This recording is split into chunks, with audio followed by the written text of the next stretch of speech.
पिछले क्लास में हम लोग पोटेंशियल एनर्जी को पढ़े थे। पोटेंशियल एनर्जी से फोर्स का इक्वेशन कैसे आता है, फोर्स से पोटेंशियल एनर्जी का इक्वेशन कैसे आता है, ये सब चीज हम लोग देख चुके थे। ठीक है, अब हम लोग पोटेंशियल एनर्जी का कुछ स्पेशल केसेस देखेंगे जिसका कि फ्रीक्वेंटली यूज होता है। बात समझना, वर्क वाला में हम कैसे पढ़ाए थे कि पहले आपको क्या किए कि वर्क का जनरल फॉर्म में पढ़ा दिए, फिर कुछ फ्रीक्वेंटली यूज्ड वर्क को आपको क्या किए कैलकुलेट करना सिखाएं। ठीक उसी ढंग से पोटेंशियल एनर्जी को तो हम लोग पढ़ लिए, मगर जो बार बार यूज होता है उसको अलग से पढ़ रहे हैं। आप उस रिजल्ट को ध्यान रखेंगे ताकि जब प्रॉब्लम बनाने में उसका यूज करें तो क्या है कि हम लोग फास्टली उसका यूज कर पाए। ठीक है, तो एक है स्प्रिंग पोटेंशियल एनर्जी, मतलब स्प्रिंग में पोटेंशियल एनर्जी कितना स्टोर होता है। ठीक है, वो हम लोग पढ़ेंगे। तो देखिएगा यहाँ पे दिया हुआ है कि ये नेचुरल लेंथ पोजीशन है, मतलब ये स्प्रिंग इस जगह पर जब रहेगा तो उस समय ना तो ये स्ट्रेच्ड है और ना तो क्या है कंप्रेस्ड है। ठीक है, तो अगर आप इसको x से इलोंगेट करिएगा या x से क्या करिएगा कंप्रेस करिएगा, स्प्रिंग को x से इलोंगेट करिएगा या x से क्या करिएगा कंप्रेस करिएगा, तो उस सिचुएशन में पोटेंशियल एनर्जी जो होता है स्प्रिंग का वो कितना होता है, तो हाफ के एक्स स्क्वायर होता है या टी स्क्वायर बाई 2k होता है या 1/2 t इंटू एक्स होता है। तो अलग अलग केस में अलग अलग फॉर्मूला को यूज करेंगे। जैसे कि आगे आप पढ़िएगा कि जब x कॉमन रहेगा 2-3 स्प्रिंग में तो ये वाला यूज करेंगे। टेंशन है जो कि क्या होगा 2-3 स्प्रिंग में सेम रहेगा तो ये वाला यूज करेंगे, या फिर पोटेंशियल एनर्जी कैलकुलेट करने के लिए बोला और डाटा इलोंगेशन कंप्रेशन का दिया तो ये यूज करेंगे।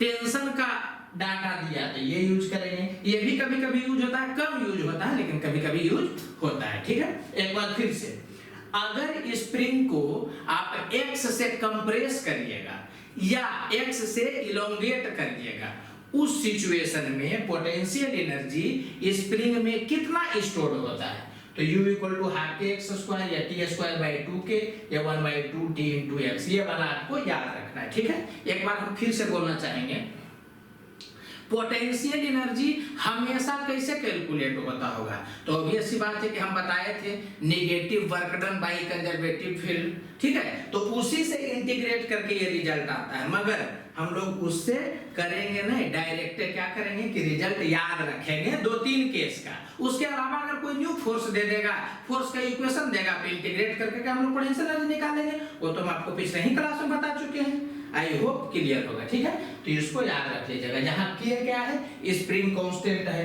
t क्या है टेंशन इन स्प्रिंग है, x क्या है इलोंगेशन या कंप्रेशन है। ठीक है, अब यहाँ पर दिया हुआ है कि चेंज इन पोटेंशियल एनर्जी कितना होगा, देखिए लिख दिया गया है हाफ के x final square minus x initial square. मतलब कहने का सेंस क्या हुआ कि अगर आपको पोटेंशियल एनर्जी पूछेगा तब क्या होगा कि हाफ के एक्स स्क्वायर या टी स्क्वायर बाई 2k या 1/2 t इंटू एक्स, ये वाला यूज करेंगे। लेकिन अगर बोलेगा कि पहले इतना से इलोंगेटेड था बाद में इतना से इलोंगेटेड हो गया, पहले इतना से कंप्रेस था बाद में इतना से कंप्रेस्ड हो गया, या पहले इतना से कंप्रेस था बाद में इतना से इलोंगेट हो गया, तब चेंज इन पोटेंशियल एनर्जी बताओ, तो हम लोग डायरेक्ट याद रखेंगे कि चेंज इन पोटेंशियल एनर्जी कितना हो जाएगा हाफ के X final square minus X initial square. ठीक है, ये बात ध्यान रखिएगा जी, final square minus initial square है, ये पॉजिटिव होगा तो चेंज पॉजिटिव होगा, नेगेटिव होगा तो चेंज नेगेटिव होगा। बात समझ में आ रहा होगा। अब क्वेश्चन देखिए क्या दिया हुआ है, a spring of spring constant 100 newton per metre is stretched by 5 centimetre. Okay, find potential energy stored in spring. Okay, if spring is further stretched by 10 centimeter then find change in potential energy stored in spring। तो पहले तो आपको क्या पूछ रहा है, potential energy पूछ रहा है, find potential energy stored in spring. तो आपको क्या किया है कि वो इलोंगेशन का डाटा दिया है तो हो जाएगा हाफ के एक्स स्क्वायर, तो चूंकि ये सेंटीमीटर में दिया है तो मीटर में करेंगे तो क्या करेंगे 100 से डिवाइड करेंगे, तो हाफ के एक्स स्क्वायर, इसको डील कर लीजिएगा चला आएगा। फिर दूसरा केस में क्या बोल रहा है, if spring is further stretched by 10 centimetre, इस स्टेटमेंट को नोट दीजिएगा जी। एक मिनट सॉरी, स्टेटमेंट को थोड़ा सा ध्यान दीजिएगा, फर्दर स्ट्रेस्ड बाय 10 सेंटीमीटर, मतलब कहने का सेंस क्या हुआ कि फाइनली 10 सेंटीमीटर स्ट्रेस है, ये नहीं बोला है, पहले जितना था उसके बाद 10 और किया गया। तो पहले तो 5 था, अब बाद में क्या किया गया कि 10 और स्ट्रेच किया गया, माने ओवरऑल 15 सेंटीमीटर वो स्ट्रेच्ड है। बात समझ में आ रहा होगा। तो चेंज इन पोटेंशियल एनर्जी कितना हो जाएगा, तो इस फॉर्मूला से निकाल लेंगे, हाफ के x फाइनल स्क्वायर, तो 10 बाद में किया है, 5 पहले था, माने 15 सेंटीमीटर हो गया x फाइनल, तो 15/100 इसको मीटर में कर दिया गया है, minus x initial square, initially तो 5 सेंटीमीटर स्ट्रेस था, इसको कर देंगे, रिजल्ट आ गया। इसका मतलब क्या हो गया कि change in potential energy spring में कितना हुआ, तो 1 जूल के बराबर हुआ। बात समझ में आ रहा होगा। एक चीज और बोल रहे हैं, यहाँ पर हम लोग बड़ा वाला माइनस छोटा वाला नहीं कर रहे हैं, हम लोग फाइनल का स्क्वायर माइनस इनिशियल का स्क्वायर कर रहे हैं। हो सकता है कि इसमें यह देता कि पहले से 5 सेंटीमीटर स्ट्रेस है, बाद में 2 सेंटीमीटर स्ट्रेस था, तब भी क्या होगा कि फाइनल वाला जो है उसको पहले लिखेंगे और इनिशियल वाला को क्या करेंगे, बाद में लिखेंगे। आई होप क्लियर होगा, ठीक है। अब दिया हुआ है कि 3 springs of spring constant 100 Newton per meter, 200 Newton per meter and 500 Newton per meter are connected in parallel combination, series combination. Find ratio of potential energy stored in given springs. तो समझना है, कभी भी रेशियो बोलता है या relation निकालने के लिए बोलता है, तो हम लोग क्या करते हैं कि उस फॉर्मूला को पकड़ते हैं जिस फॉर्मूला में कोई एक चीज कॉमन हो। एक बार फिर से आपको कहा है क्या कि पोटेंशियल एनर्जी जो स्टोर्ड है उसका रेशियो बताइए। तो पोटेंशियल एनर्जी के उस फॉर्मूला को पढ़ेंगे जो तीनों स्प्रिंग में कॉमन हो। तो आपको हम न्यूटन्स लॉ में ही ये बात बता चुके हैं कि अगर स्प्रिंग पैरेलल कॉम्बिनेशन में रहेगा तो उस सिचुएशन में इलोंगेशन या कंप्रेशन सेम होता है। तो आपको समझ में आ रहा होगा कि पैरेलल कॉम्बिनेशन वाला में हम लोग फॉर्मूला हाफ के x स्क्वायर वाला पकड़ेंगे क्योंकि इसमें x कॉमन है। जब सीरीज होगा तो सीरीज में क्या होता है, टेंशन कॉमन होता है, तब हाफ के x स्क्वायर वाला नहीं पकड़ेंगे रिलेशन लाने के लिए, रेशियो लाने के लिए। तब किस फॉर्मूला को पकड़ेंगे, तब क्या है कि अगर सीरीज वाला है तो t² 2 के वाला पकड़ेंगे। बात समझ में आ रहा होगा। ये तो हमको लग रहा है कि 20-25 बार पहले भी बोल चुके होंगे कि कभी भी रेशियो कहेगा निकालने के लिए अलग अलग बॉडी में, जैसे कि यहाँ पर स्प्रिंग है तो अलग अलग स्प्रिंग में, या वो रेशियो कहेगा निकालने के लिए पोटेंशियल एनर्जी का, या रिलेशन कहता निकालने के लिए, ठीक है। तो उस सिचुएशन में हम लोग क्या करते हैं कि गिवन कंडीशन में जो कॉमन हो उसी के टर्म में जो फॉर्मूला है उसको पकड़ते हैं। फॉर एग्जांपल पैरेलल कॉम्बिनेशन में इलोंगेशन या कंप्रेशन सेम होता है, तो हम लोग क्या करेंगे कि t² 2 के वाला नहीं पकड़ेंगे क्योंकि t तो सब में अलग अलग होगा, k अलग अलग होगा तो गड़बड़ा जाएगा। तो इसमें किसको पकड़ेंगे, हाफ के x² वाला, तो x² तो सब में सेम ना होगा। बात समझ में आ रहा होगा, ठीक है। तो पैरेलल कॉम्बिनेशन में चूंकि x जो है वो सभी स्प्रिंग में क्या होगा, कॉमन होगा, इसलिए पोटेंशियल एनर्जी का फॉर्मूला हम लोग पकड़ेंगे हाफ के x²। तो इससे पता चल जाएगा कि पोटेंशियल एनर्जी प्रोपोर्शनल है k के, क्योंकि ये वाला सब में कॉमन होगा, ये वाला तो कांस्टेंट ही है। बात समझ में आ रहा होगा। अब पोटेंशियल एनर्जी डायरेक्टली प्रोपोर्शनल है k के, इसलिए पोटेंशियल एनर्जी पैरेलल कॉम्बिनेशन में किस रेशियो में होगा, तो 100:200:500 जो लिखा हुआ इसमें जो कॉमन है उसको कैंसिल कर देंगे तो 1:2:5 आ जाएगा। आपको बात समझ में आ रहा होगा। और अगर जो हमको रेशियो निकालना है पोटेंशियल एनर्जी का सीरीज कॉम्बिनेशन में, तो सीरीज कॉम्बिनेशन में चूंकि टेंशन सेम होता है इसलिए क्या करेंगे हम लोग कि potential energy equal to t² 2k का फॉर्मूला पकड़ेंगे। तो इसमें क्या हो जाएगा कि t तो सब में सेम होगा क्योंकि सीरीज में है, इस कारण से क्या हो गया कि पोटेंशियल एनर्जी इनवर्सली प्रोपोर्शनल हो गया k के। तो पोटेंशियल एनर्जी का रेशियो किस में होगा, तो 1/100:1/200:1/500। अब आपको बताए थे कि जब 1/1 करके कोई चीज आ जाता है तो इसमें क्या करते हैं कि जो भी चीज एलसीएम होगा उससे मल्टीप्लाई करते ताकि अच्छा दिखे।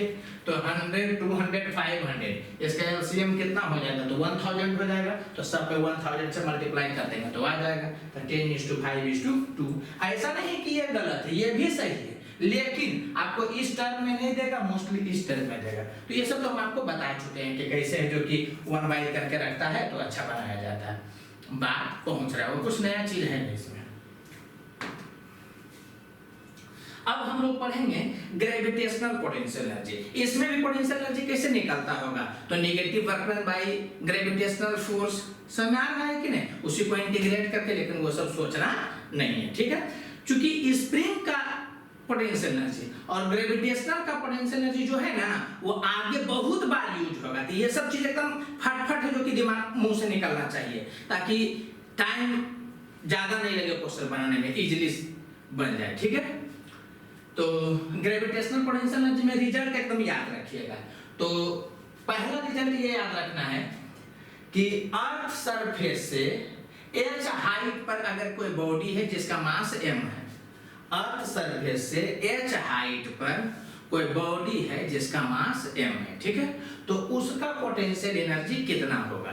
तो नॉर्मल जो फॉर्मूला होता है, हालांकि ये वाला केस जो है ये अभी नहीं पढ़ना, ये ग्रेविटेशन चैप्टर आगे है ना, उसमें क्या होगा कि इस कंडीशन को पढ़ेंगे। अभी इस चैप्टर में इसका जरूरत आपको नहीं पड़ेगा, आपको इसका जरूरत पड़ेगा, और ये जो दो केस बताए हैं ना उसका जरूरत पड़ेगा, ठीक है। लेकिन हम लिख इसलिए दिए हैं कि इसी से ये आ रहा है और बाद में भी इसको पढ़ना ही है, इसलिए बस केवल एक तरह समझिए कि आपको एक झलक दिखला दे रहे हैं कि देखो इसी से ये आ रहा है। खैर छोड़ो।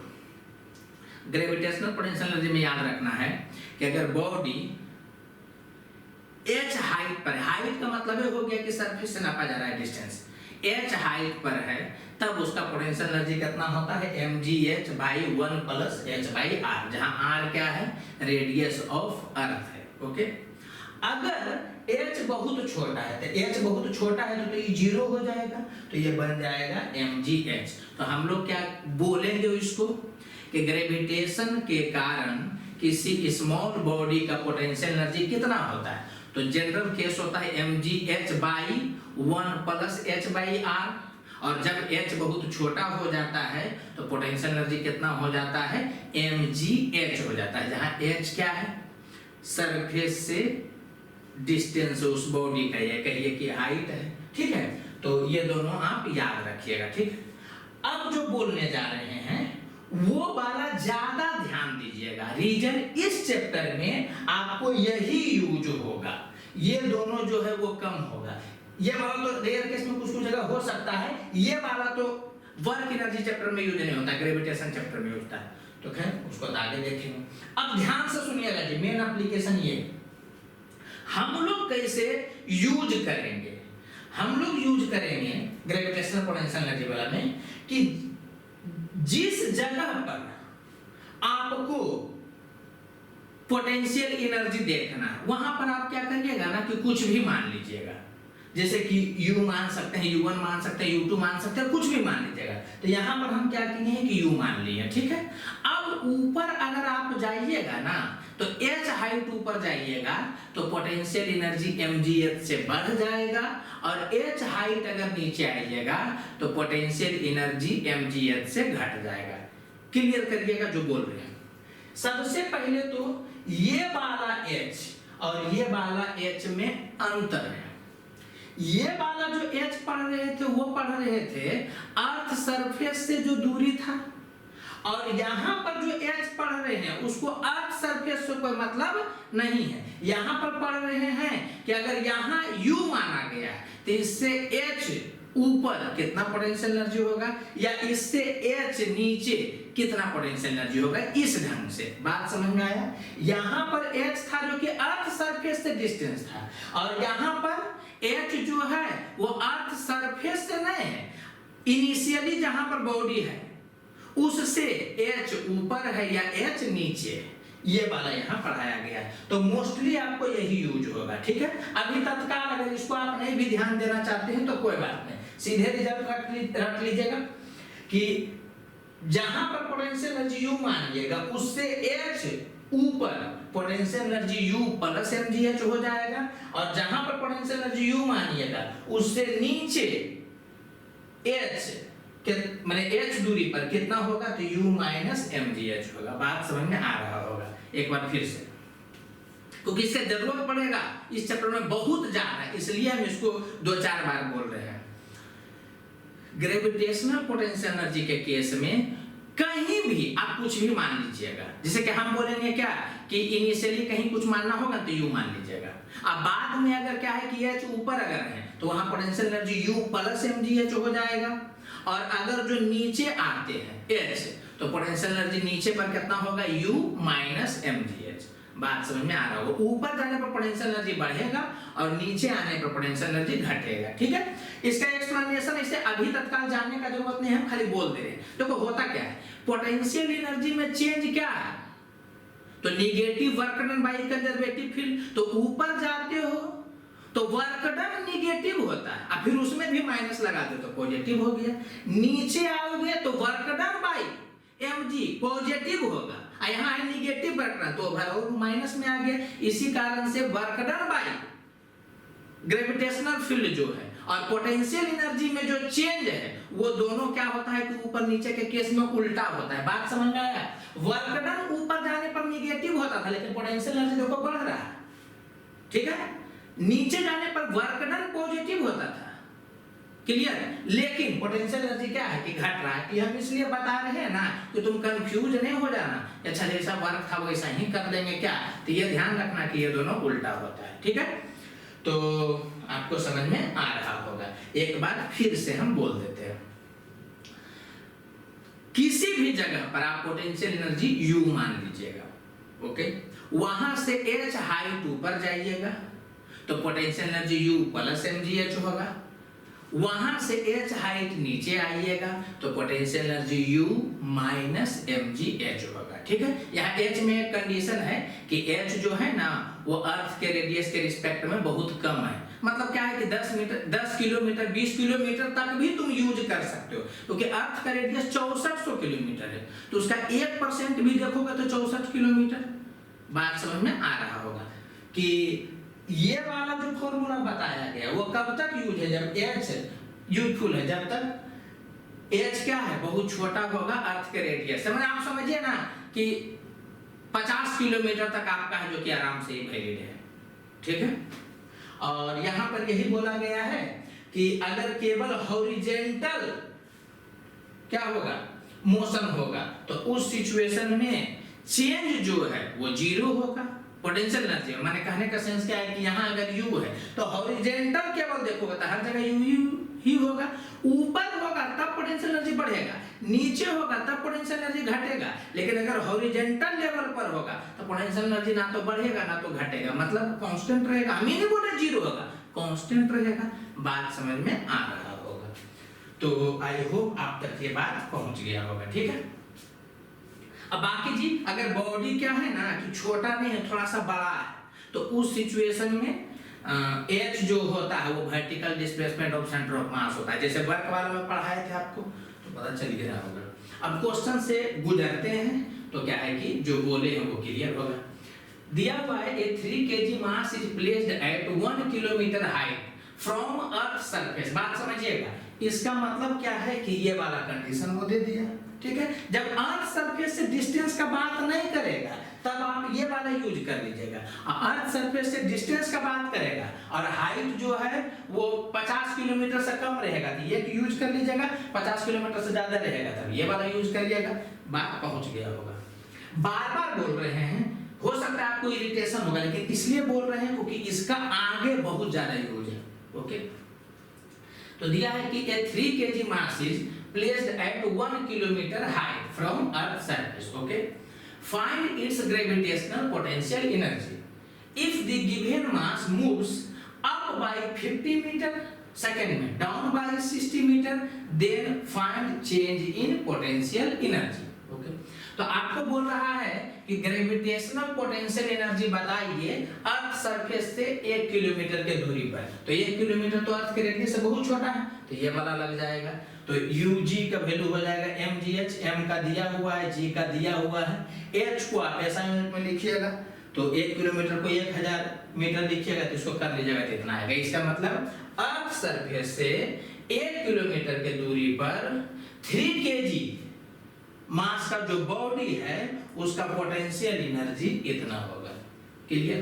अब क्या बोल रहा है जी कि if the given mass moves up by 50 metre down by 60 metre. बात समझिएगा, अप का बात करेगा, डाउन का बात करेगा, तो ये सब आप भुला जाइएगा, आप यही वाला दोनों यूज करिएगा, ठीक है। तो बोल रहा है कि अप गया 50 मीटर, तो 50 मीटर ऊपर जाएगा तो पोटेंशियल एनर्जी बढ़ेगा, कितना से? mgh से, जहां h क्या होगा, ये वाला 50 मीटर होगा।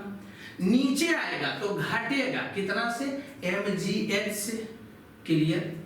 जो कि यहाँ पर लिख ही दिया गया है आपको कि ऊपर जाएगा तो बढ़ेगा mgh से, नीचे जाएगा तो घटेगा mgh से, मतलब अगर साइन के साथ लीजिएगा तो माइनस mgh होगा।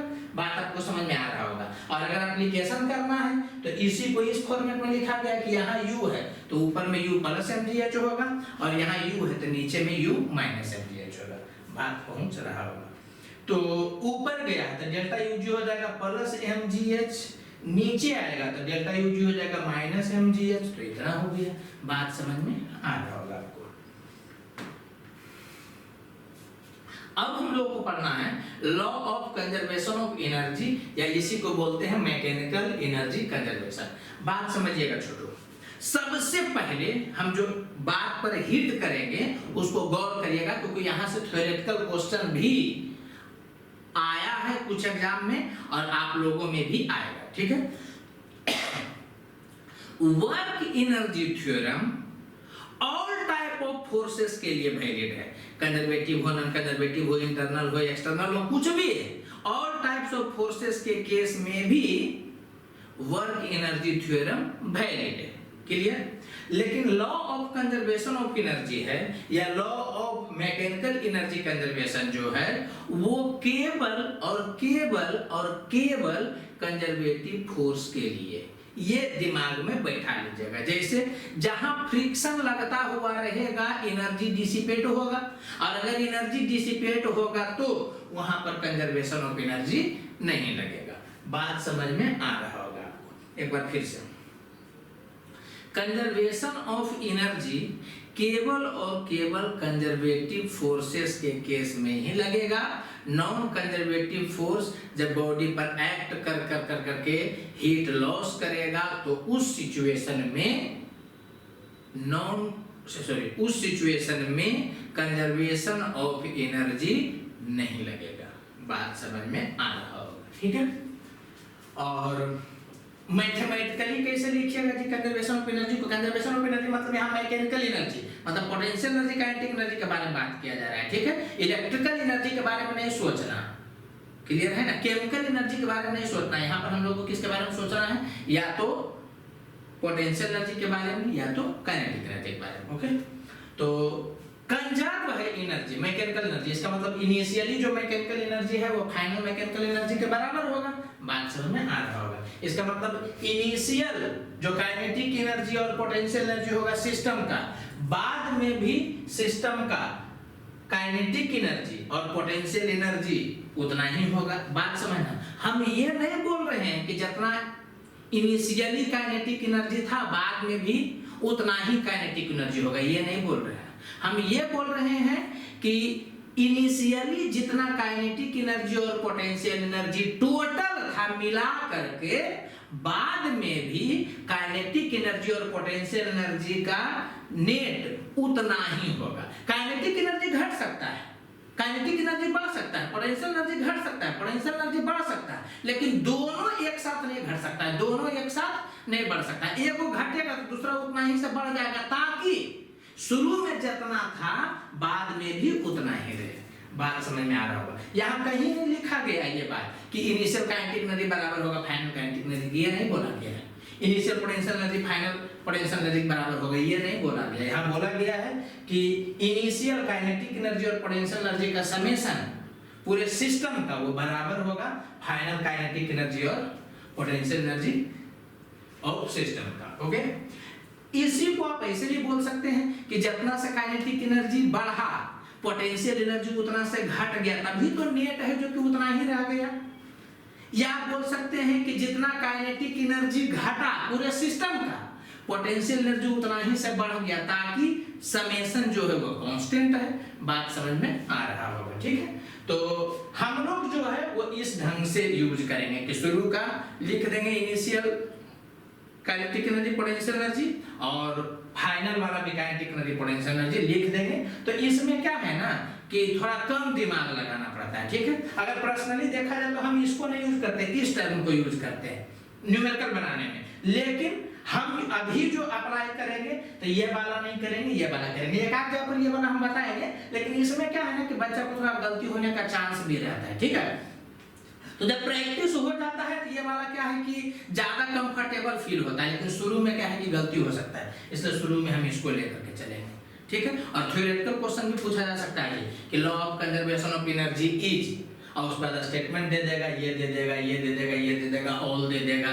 तो आपको पकड़ना है कि टोटल कांस्टेंट है, ये बोल ही रहा है कि इनिशियली जितना टोटल था वही क्या है फाइनली भी है। या अगर दो चीज है तो एक जितना से बढ़ा है दूसरा उतनी से घटेगा, तभी तो टोटल है जो कि कांस्टेंट रहेगा। बात समझ में आ रहा होगा। जैसे कि किसी के पास 20 रुपया है और मेरे पास है जो कि 30 रुपया है, तो टोटल 50 रुपया हो गया।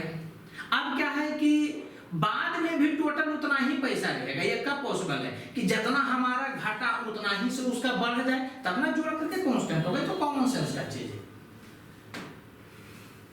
अब समझिएगा, ये स्टेटमेंट हम इसलिए लिखे हैं क्योंकि थ्योरेटिकली बोला कुछ जाएगा और न्यूमेरिकल बनाने में कभी कभी क्या होता है कि जो बोला गया है उससे अलग यूज हो जाता है। तो समझिएगा ध्यान से। थ्योरेटिकली जब non conservative force like normal, friction, tension, ये सब अगर सिस्टम या बॉडी पर लगता है तो conservation of mechanical energy use नहीं होता। ये तो हम अभी ही बोले कि कंजर्वेशन ऑफ एनर्जी कब लगता है, जब केवल कंजर्वेटिव फोर्स काम करता है। नॉन कंजर्वेटिव फोर्स अगर काम करेगा, एनर्जी लॉस करेगा, तो कंजर्वेशन ऑफ एनर्जी नहीं लगेगा। वही बात यहाँ बोला गया है कि हम लोग पढ़ते नहीं हैं कि जब नॉन कंजर्वेटिव फोर्स लगेगा तब conservation of mechanical energy use नहीं करेंगे। लेकिन ये समझना, न्यूमेरिकल सोल्व करते वक्त conservation of mechanical energy use किया जा सकता है। फिर से, न्यूमेरिकल सोल्व करते वक्त conservation of mechanical energy use किया जा सकता है अगर नॉन कंजर्वेटिव फोर्स सिस्टम या बॉडी पर लगे और वर्क नहीं करे। इस बात का आप ध्यान दीजिएगा, ठीक है। मतलब नॉन कंजर्वेटिव फोर्स लगेगा सिस्टम या बॉडी पर, तब भी आप न्यूमेरिकल सोल्व करते वक्त कंजर्वेशन ऑफ एनर्जी लगा सकते हैं। बस ये देखना पड़ेगा कि नॉन कंजर्वेटिव वाला जो लग रहा है वो वर्क नहीं करे। एक एग्जांपल देते हैं, क्लियर होगा। फिर वो तो बहुत सारे एग्जांपल में आएगा। किसी बॉडी पर mg भी लग रहा है और फ्रिक्शन भी लग रहा है, दोनों लग रहा है, ठीक है। तो थ्योरेटिकली फ्रिक्शन क्या है, नॉन कंजर्वेटिव है, तो यहां पर कंजर्वेशन ऑफ एनर्जी नहीं लगना चाहिए। बात समझ में आया। लेकिन हम लोग जब न्यूमेरिकल सोल्व करेंगे ना तो mg लग रहा है, फ्रिक्शन लग रहा है, तो पहले ये पता करेंगे कि नॉन कंजर्वेटिव वाला वर्क कर रहा है क्या। अगर वर्क कर रहा है तब तो कंजर्वेशन ऑफ एनर्जी नहीं लगेगा। लेकिन अगर नॉन कंजर्वेटिव फोर्स बॉडी पर लग रहा है और वर्क नहीं कर रहा है, तो उस सिचुएशन में आप कंजर्वेशन ऑफ एनर्जी लगा सकते हैं। बात समझ में आया। इसको कॉमन सेंस से तुम पहले फील करने का प्रयास करना। कंजर्वेशन ऑफ एनर्जी क्या है, तो सिस्टम में जितना इनिशियली एनर्जी था टोटल, फाइनली सिस्टम में उतना ही एनर्जी है, ठीक है। जब नॉन कंजर्वेटिव फोर्स लगता है ना और वो वर्क करता है तो वो एनर्जी डिसिपेट करता है। डिसिपेट का मतलब हुआ उस सिस्टम में से बाहर फेंक देता है एनर्जी को। तो कंजर्वेशन होगा कैसे? इसीलिए बोला जाता है कि जब नॉन कंजर्वेटिव फोर्स लगे या डिसिपेटिव फोर्स लगे, नॉन कंजर्वेटिव फोर्स को तुम डिसिपेटिव फोर्स बोल सकते हो जी, तो नॉन कंजर्वेटिव फोर्स लगे या डिसिपेटिव फोर्स लगे तो चूंकि सिस्टम से एनर्जी बाहर जाएगा तो उस सिचुएशन में कंजर्वेशन ऑफ एनर्जी नहीं लगता। लेकिन नॉन कंजर्वेटिव फोर्स लग रहा है मगर वो वर्क नहीं कर रहा है, एनर्जी डिसिपेट नहीं कर रहा है, तो उस सिचुएशन में उसके लगने से जब सिस्टम से एनर्जी गया ही नहीं तब तो कंजर्वेशन ऑफ एनर्जी हो सकता है। ये बात हम क्यों बोल रहे हैं? क्योंकि आगे चैप्टर पढ़ना है रोटेशन, उसमें इसका भयंकर यूज होता है। तुम क्या देखोगे कि फ्रिक्शन लग रहा है फिर भी कंजर्वेशन ऑफ एनर्जी कर दिया गया, तो तुम्हारे दिमाग में क्लिक करे बताया तो गया था कि फ्रिक्शन नॉन कंजर्वेटिव है, जब नॉन कंजर्वेटिव लग रहा है तब कंजर्वेशन ऑफ एनर्जी क्यों कर रहे हैं, ठीक है। तो इस चीज को समझिएगा कि जहां भी रगड़ होगा फ्रिक्शन में, जब रगड़ होगा तो माने काइनेटिक फ्रिक्शन तो हीट प्रोड्यूस होगा, रगड़ होगा क्या होगा? हीट प्रोड्यूस होगा, हीट प्रोड्यूस होगा वो सिस्टम से बाहर जाएगा, तो उस सिचुएशन में कंजर्वेशन ऑफ एनर्जी हम लोग नहीं लगाएंगे। लेकिन मान लो कि स्टैटिक फ्रिक्शन लग रहा है तो वहां पर क्या है कि रगड़ नहीं है तो हीट लॉस नहीं हो रहा है, तो उस सिचुएशन में फ्रिक्शन लग रहा है उसके बावजूद भी हम लोग कंजर्वेशन ऑफ एनर्जी लगाएंगे या यूज करेंगे। चलो अब फिर से सुनना जो हम बोल रहे हैं। अगर थ्योरेटिकल क्वेश्चन पूछेगा कि नॉन कंजर्वेटिव फोर्स लगेगा तो कंजर्वेशन ऑफ एनर्जी यूज किया जा सकता है या नहीं, तब तुमको आंसर देना है नहीं, क्लियर। लेकिन न्यूमेरिकल बनाओगे तो नॉन कंजर्वेटिव फोर्स लगेगा उसके बावजूद भी कंजर्वेशन ऑफ एनर्जी यूज किया जा सकता है। ये स्टेटमेंट पर ध्यान देना, यूज किया जा सकता है, किया ही जाएगा ये नहीं बोल रहे हैं। अगर जो रगड़ हुआ हीट लॉस होगा तब तुम यूज नहीं करोगे, हाँ रगड़ नहीं होगा हीट लॉस नहीं होगा तो उस सिचुएशन में नॉन कंजर्वेटिव फोर्स लगने के बाद भी तुम कंजर्वेशन ऑफ एनर्जी यूज कर सकते हो। बात समझ में आ रहा होगा, ठीक है। इसी कारण से हम जो है ना कंजर्वेशन ऑफ एनर्जी को थोड़ा सा कम यूज करना चाहते हैं। हम क्या करते हैं ना कि बच्चा को वर्क एनर्जी थ्योरम में ही मास्टरी हासिल करवाना चाहते हैं ताकि कंजर्वेटिव रहे नॉन कंजर्वेटिव रहे कुछ भी रहे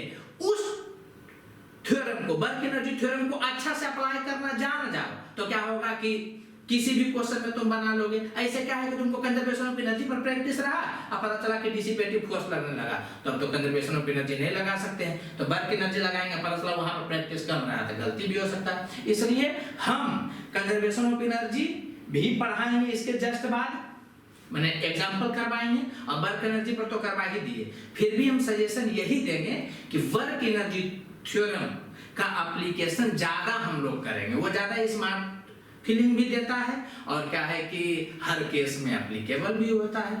जितना बात बोलना था हम बोल दिए, ठीक है। बाकी जो भी बोले एग्जांपल से क्लियर होगा, बिना एग्जांपल के क्लियर होगा ही नहीं। चलिए अब दिया हुआ है क्या जी कि एक बॉडी जो है वो यहां से यहां आ रहा है, ठीक है। इसको छोड़ दिया गया तो स्लाइड होगा, यहाँ पर जो वेलोसिटी आएगा उसके कारण उसको दबाएगा। तो आपको बोला है कि इस स्प्रिंग में मैक्सिमम कंप्रेशन कितना होगा ये बताइए, ठीक है। तो आपको तो हम पहले ही एक्सप्लेन कर चुके हैं कि अगर स्प्रिंग का एक इन फिक्स होगा तो मैक्सिमम कंप्रेशन का बात करेगा या मैक्सिमम इलॉन्गेशन का किसी सिचुएशन में बात करता है तो v फाइनल 0 होता है। तो यहाँ भी क्या होगा जब मैक्सिमम कंप्रेस करेगा तो v फाइनल क्या हो जाएगा 0 होगा, क्लियर। तो अब हम लोग क्या करेंगे कि कंजर्वेशन ऑफ एनर्जी लगाने जा रहे हैं। एक जैसे समझना इस बॉडी पर कौन कौन लग रहा है, तो एक mg लगेगा, एक नॉर्मल लगेगा और एक स्प्रिंग लगेगा। अब ध्यान से सुनना जो बोल रहे हैं, नॉर्मल को या तो आप नॉन कंजर्वेटिव बोलते हैं या बहुत सारा जगह पर यह भी लिखा जाता है कि नॉर्मल ना तो कंजर्वेटिव है या तो नॉन कंजर्वेटिव। मैंने ओवरऑल ये बोलना चाह रहे हैं कि नॉर्मल अगर नॉन कंजर्वेटिव है तो कंजर्वेशन ऑफ एनर्जी लगना नहीं चाहिए था, मगर यहां पर क्या देख रहे हैं कि सरफेस रेस्ट में है, तो सरफेस रेस्ट में है तो नॉर्मल तो वर्क नहीं करेगा, तो नॉर्मल नॉन कंजर्वेटिव है मगर वो वर्क नहीं कर रहा है, तो इस सिचुएशन में नॉन कंजर्वेटिव फोर्स लगने के बावजूद हम कंजर्वेशन ऑफ एनर्जी लगा सकते हैं। आई होप बात पहुंच रहा होगा, क्लियर? चिल्लाना नहीं, कह रहे यहाँ तो नॉर्मल लग रहा है, नॉन कंजर्वेटिव लग रहा है, आप कैसे हो जो कि कंजर्वेशन ऑफ एनर्जी लगा दिए, तो उसको हम पहले ही एक्सप्लेन कर दिए, ठीक है? अगर जो यहाँ फ्रिक्शन रहता, रगड़ होता तो एनर्जी लॉस होता, तो उस सिचुएशन में हम कंजर्वेशन ऑफ एनर्जी नहीं लगाते। बात पहुंच रहा होगा। अब क्या है कि कंजर्वेशन ऑफ एनर्जी कैसे यूज करते हैं, तो कैसे यूज करेंगे ये एग्जांपल से क्लियर होगा, ठीक है? इसको आराम से आप देखिएगा तो पता चल जाएगा, समझिएगा। छोटू, बॉडी यहां से यहां आएगा तो कौन कौन फोर्स लगेगा? mg, नॉर्मल और स्प्रिंग, ठीक है? तो mg कंजर्वेटिव फोर्स है, स्प्रिंग कंजर्वेटिव फोर्स है, तो जो कंजर्वेटिव फोर्स है उसका पोटेंशियल एनर्जी डिफाइन किया जाता है, जो नॉन कंजर्वेटिव है उसका पोटेंशियल एनर्जी डिफाइन नहीं किया जाता है। तो ये तो समझ में आ गया होगा कि यहाँ पर दो पोटेंशियल एनर्जी का खेल होगा। एक बार फिर से, जब बॉडी यहां से यहां आएगा तो इस पर कौन कौन फोर्स लगेगा? पहला mg, दूसरा नॉर्मल, तीसरा स्प्रिंग। जिसमें नॉर्मल नॉन कंजर्वेटिव है थे, इसका पोटेंशियल एनर्जी डिफाइन नहीं किया जाएगा, तो दो को बचा, स्प्रिंग वाला और mg वाला, क्लियर? तो स्प्रिंग और mg दोनों का पोटेंशियल एनर्जी हो गया। बात समझ में आ रहा होगा। ये हम इसलिए बोल रहे हैं कि आपको पहले ही पता हो जाना चाहिए कि पोटेंशियल एनर्जी का कितना टर्म आएगा, तो आपको समझ में आ रहा होगा कि इनिशियल भी पोटेंशियल एनर्जी का दो टर्म होगा और फाइनल भी पोटेंशियल एनर्जी का दो टर्म होगा, ठीक है? अब काइनेटिक एनर्जी का बात हुआ तो एक ही बॉडी मूव कर रहा है, तो इनिशियली भी एक ही काइनेटिक एनर्जी होगा और फाइनली भी एक ही टर्म होगा काइनेटिक एनर्जी के, क्लियर होगा, ठीक है? तो इनिशियल काइनेटिक एनर्जी कितना था? तो चूंकि बॉडी रेस्ट में था इसलिए इनिशियल काइनेटिक एनर्जी 0 था, clear? Initial gravitational potential energy कितना था? तो हम लोग इस सिचुएशन में क्या करेंगे ना कि शुरू में मान लेंगे कि u है, ये हम आपको पहले भी बता चुके हैं, समझना जी। यहां से 20 मीटर दिया हुआ है, ये नहीं दिया हुआ कि अर्थ सरफेस से 20 मीटर की दूरी पर है, क्लियर है? तो इसीलिए हम इस पर बार बार हिट किए थे कि अगर अर्थ सरफेस से दूरी नहीं दे तो उस सिचुएशन में ना जहां बॉडी है वहीं पर u मान लीजिए, अब उससे नीचे आएगा तो u माइनस mgh हो जाएगा, ऊपर जाएगा तो u प्लस mgh हो जाएगा, क्लियर? तो यहां पर इनिशियली ग्रेविटेशनल पोटेंशियल एनर्जी हम लोग u मान लिए, ठीक है? तो यहां लिख दिए हैं u। स्प्रिंग का पोटेंशियल एनर्जी, तो शुरू के केस में ये तो अनस्ट्रेच्ड है, ना तो कंप्रेस्ड है और ना तो स्ट्रेच्ड है, इसका मतलब क्या हो गया कि x का वैल्यू 0 है, इसका मतलब पोटेंशियल एनर्जी 0 है। बात समझ में आ रहा है? क्योंकि हाफ पे x स्क्वायर होता है तो x तो है ही नहीं, 0 है, क्लियर? तो एक काइनेटिक एनर्जी और दो पोटेंशियल एनर्जी का टर्म हम लोग लिख दिए इनिशियल केस में। अब फाइनली क्या होगा? जब मैक्सिमम कंप्रेशन होगा तो बॉडी यहां पर होगा और फाइनल वेलोसिटी 0 होगा, क्लियर? तो बाद में भी एक काइनेटिक एनर्जी और दो पोटेंशियल एनर्जी का टर्म रहेगा, तो काइनेटिक एनर्जी बाद में 0 हो गया क्योंकि मैक्सिमम कंप्रेशन का बात कर रहा है। अब ग्रेविटेशनल पोटेंशियल एनर्जी का बात करेंगे, तो यहां से बॉडी जब यहां पर आएगा तो आया है इस रास्ता से, लेकिन वर्टिकली तो इतना ही नीचे गया है।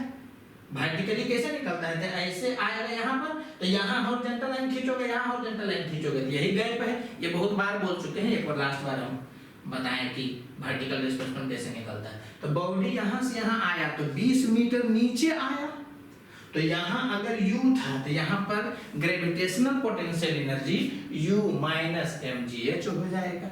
बात समझ में आ रहा होगा। स्प्रिंग का पोटेंशियल एनर्जी यहां पर कितना होगा? तो जितना से कंप्रेस होगा, शुरू में तो इनिशियल लेंथ पर है, अब जितना से कंप्रेस होगा वही डिसाइड करेगा कि इसका पोटेंशियल एनर्जी जो है वो फाइनली कितना है। तो अगर x max से कंप्रेस्ड है, इसका मतलब क्या हो गया कि पोटेंशियल एनर्जी हाफ के एक्स मैक्स स्क्वायर हो जाएगा फाइनली।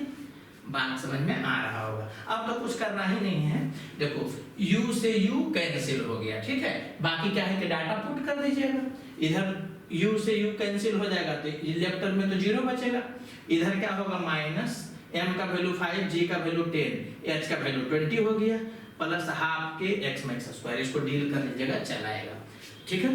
देखो कंजर्वेशन ऑफ एनर्जी जब लगाओगे ना तो सबसे शुरू में ये पता कर लेना उस पर कौन कौन फोर्स लग रहा है, ठीक है।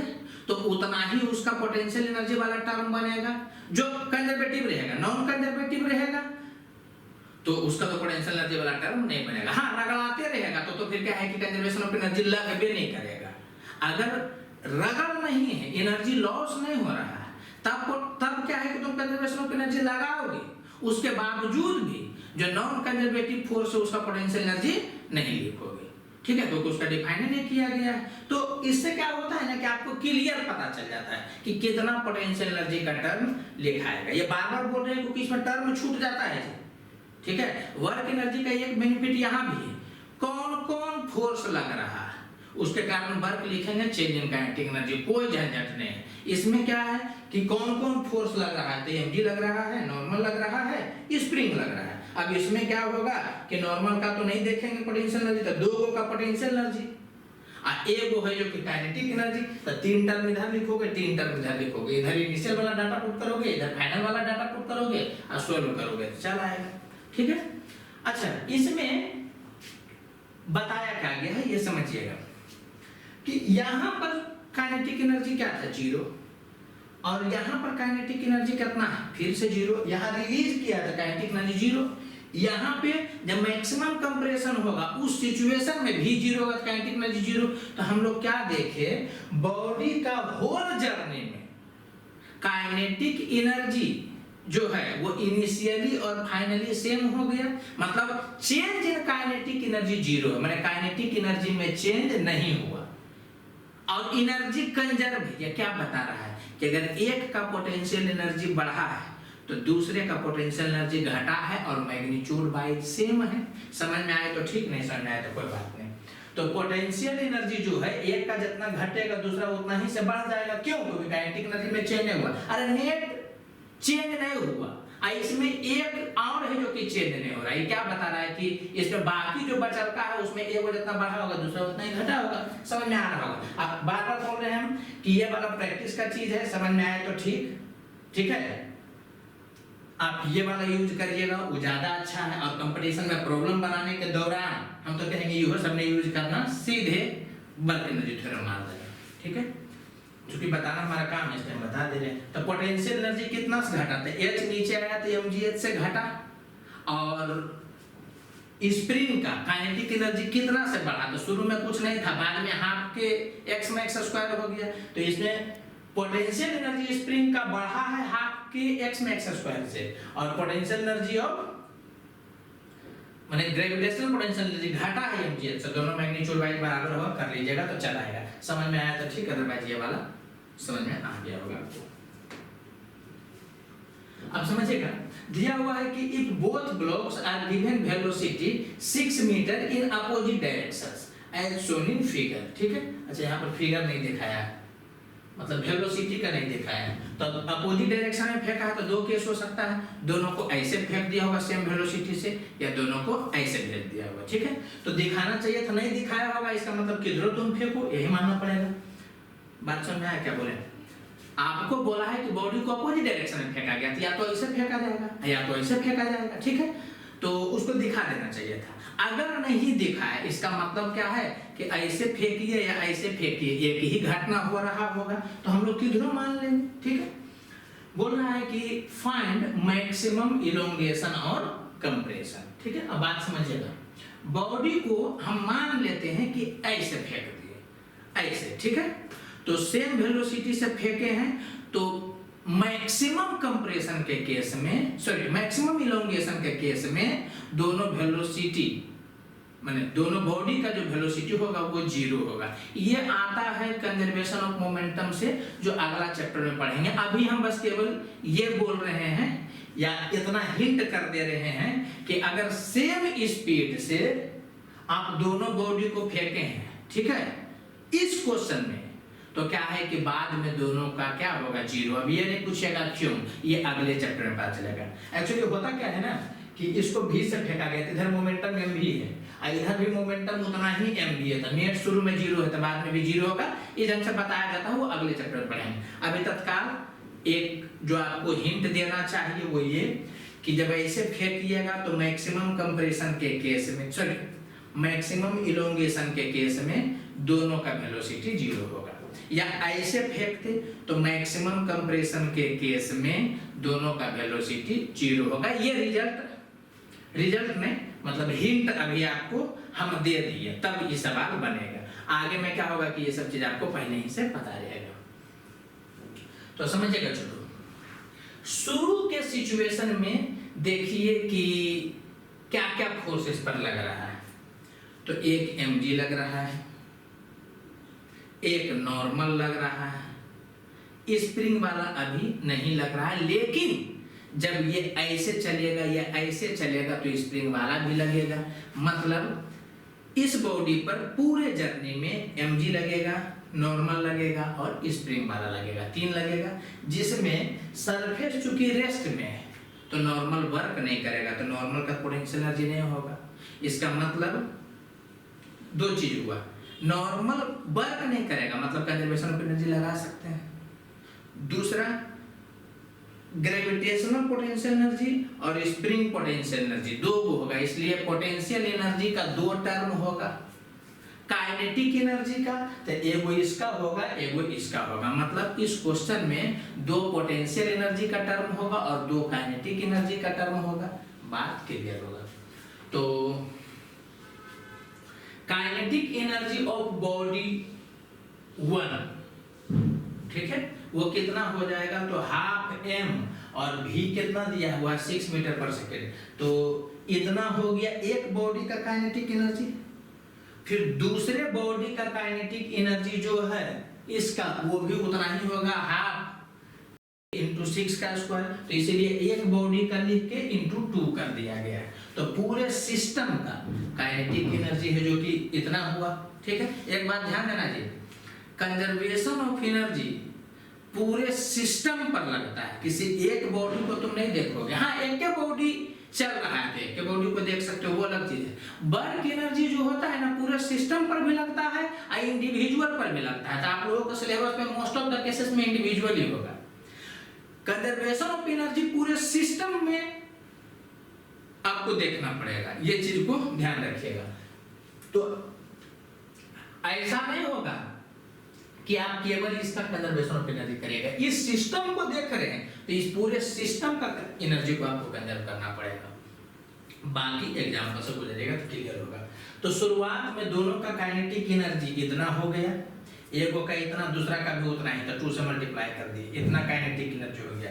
ग्रेविटेशनल पोटेंशियल एनर्जी हम मान लिए कि इस लेवल पर इसका भी u है इसका भी u है, तो 2u बोलिए या दोनों का नेट भी u है बोल दीजिए, क्योंकि एक लेवल पर हम मान लिए कि सिस्टम का ग्रेविटेशनल पोटेंशियल एनर्जी क्या है, u है या ug है, ठीक है। और स्प्रिंग का जो पोटेंशियल एनर्जी होगा वो 0 होगा। क्यों?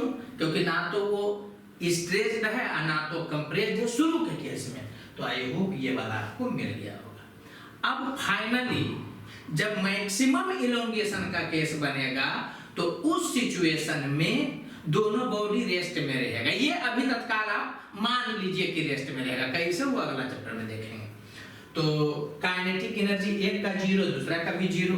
फिर समझना छोड़ो, अगर ये इलोंगेट होगा तो इसी लेवल पर, तो बॉडी ना तो ऊपर गया ना तो नीचे गया, इसका मतलब potential energy gravitational potential energy ना तो बढ़ेगा ना तो घटेगा। तो शुरू में अगर u माने हैं सिस्टम का ग्रेविटेशनल पोटेंशियल एनर्जी तो बाद में भी u मानना पड़ेगा, ठीक है।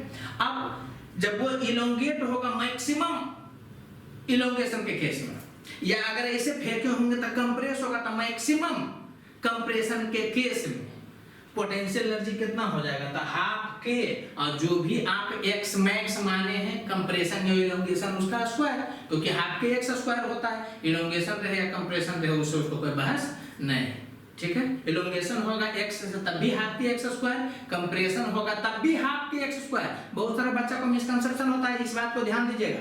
बच्चा सोचता है इलोंगेशन होगा तो हाफ के एक्स स्क्वायर, कंप्रेशन होगा तो माइनस हाफ के एक्स स्क्वायर। ना, इलोंगेशन होगा तो पोटेंशियल एनर्जी हाफ के एक्स स्क्वायर, अगर एक्स से हुआ है तो कंप्रेशन होगा तब भी पोटेंशियल एनर्जी हाफ के एक्स स्क्वायर है। इस बात को ध्यान दीजिएगा।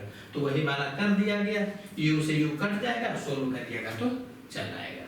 बात समझ में आ रहा होगा। बाकी क्या है कि एक मेथड ये भी है, शुरू में काइनेटिक एनर्जी इसका कुछ था और बाद में काइनेटिक एनर्जी 0 हो गया। इसका मतलब काइनेटिक एनर्जी उतना से घटा है, इसका मतलब पोटेंशियल एनर्जी उतना ही से बढ़ा होगा, क्योंकि ये तो शुरू में ही बता चुके हैं कि एक मेथड ये भी होता है। हम लोग पता है जनरली यही यूज करते हैं अगर कंजर्वेशन ऑफ एनर्जी करना रहा तो, अदरवाइज तो वर्क एनर्जी से क्वेश्चन बनाते हैं, ठीक है। आपको हम ये बोलेंगे कि अगर शुरुआत में इसको नहीं यूज करिएगा, इसी को यूज करिएगा, धीरे धीरे धीरे स्मार्ट हो जाइएगा तो ये वाला यूज कर सकते हैं। आप बाकी वर्क एनर्जी थ्योरम पर पूरा जोर रहेगा हम लोगों का, वो आपको भी आसान लगेगा, ठीक है। हम लोग तो किसी भी ढंग से बना सकते हैं, लेकिन आप लोग वर्क एनर्जी पर ज्यादा ध्यान रखिएगा। खैर छोड़ो, अभी हमको इसको समझाना। तो इसका शुरू में काइनेटिक एनर्जी था, बाद में काइनेटिक एनर्जी 0, इसका मतलब काइनेटिक एनर्जी घटा है। अगर काइनेटिक एनर्जी घटा है तो सिस्टम का पोटेंशियल एनर्जी बढ़ेगा। सिस्टम में पोटेंशियल एनर्जी कौन कौन है, तो ग्रेविटेशन वाला और स्प्रिंग वाला। तो ग्रेविटेशन वाला तो चेंज नहीं हो रहा है, इसका मतलब हुआ कि काइनेटिक एनर्जी जितना से घटा, स्प्रिंग का पोटेंशियल एनर्जी उतना से बढ़ा। समझ में आ जाना चाहिए। आया तो ठीक, नहीं आया तब भी ठीक है, कैसे करिए। तो काइनेटिक एनर्जी कितना से घटा, तो एक का काइनेटिक एनर्जी था हाफ एम वी स्क्वायर, दूसरा का भी उतना ही था half m v square into 2, उतना काइनेटिक एनर्जी था। बाद में 0 मैंने इतना से घटा मैग्नीट्यूड वाइज, तो स्प्रिंग का पोटेंशियल एनर्जी इतना से बढ़ गया हाफ के एक्स स्क्वायर, क्योंकि शुरू में 0 था बाद में है, तो इसका मतलब इतना से बढ़ा। इसको डील करिएगा तो चल आएगा, ठीक है। एक बार फिर से बोल रहे हैं, तुम लोगों के लिए हमको थोड़ा सा बुरा लगता है। हम क्या बोलेंगे, अगर कंजर्वेशन ऑफ एनर्जी लगाने का मन करे, ठीक है, और बहुत प्रैक्टिस तुम लोगों का नहीं है, तो इस ढंग से करना। प्रैक्टिस हो गया तो इसे कर सकते हो। और ज्यादा प्रीफर करना क्या, वर्क एनर्जी। चूंकि हम कंजर्वेशन ऑफ एनर्जी बता रहे हैं, इसलिए इस क्वेश्चन को हम कंजर्वेशन ऑफ एनर्जी से बनाए हैं। वर्क एनर्जी से बनाते तब तो बड़ा आसान था। कैसे, इस पर पूरे सिस्टम पर देखो कौन कौन फोर्स लग रहा है, mg, नॉर्मल और स्प्रिंग, 3 को लग रहा है। तो चूंकि हॉरिजॉन्टली चल रहा है तो mg का work 0, clear. Normal surface rest में है तो वर्क 0, तब कौन वर्क करेगा, स्प्रिंग, ठीक है। तो शुरू में स्प्रिंग नेचुरल पोजीशन में है, बाद में इलोंगेट हुआ है या कंप्रेस हुआ है, तो नेचुरल पोजीशन से दूर गया।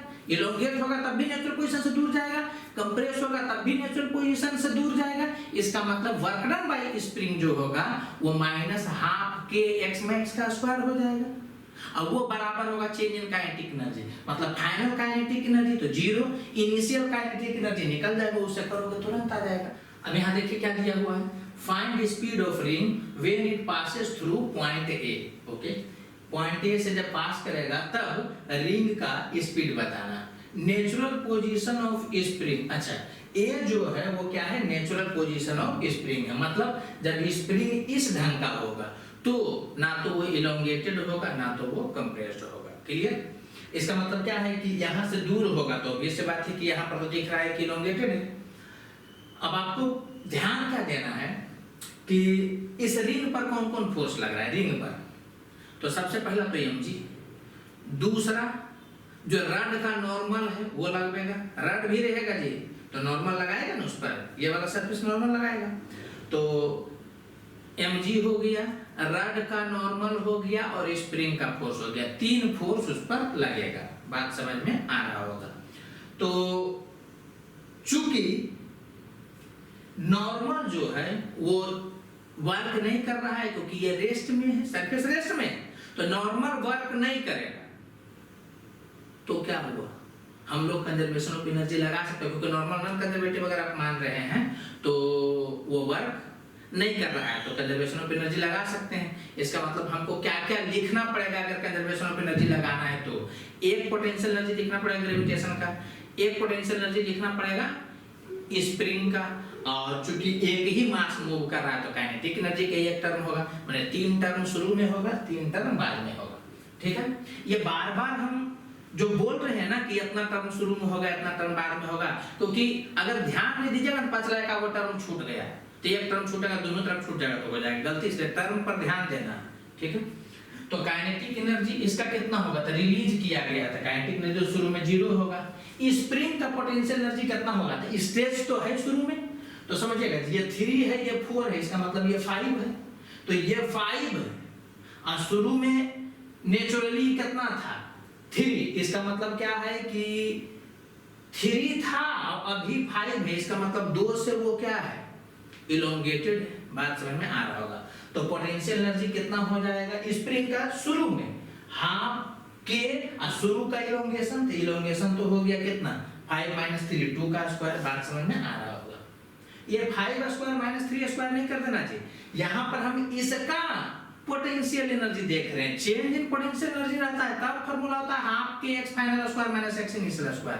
पोटेंशियल एनर्जी देखना है तो हाफ के x स्क्वायर लगेगा, चेंज इन पोटेंशियल एनर्जी देखना है तब हाफ के x final square minus x initial square होगा। इसको क्लियर करिएगा, गड़बड़ नहीं हो।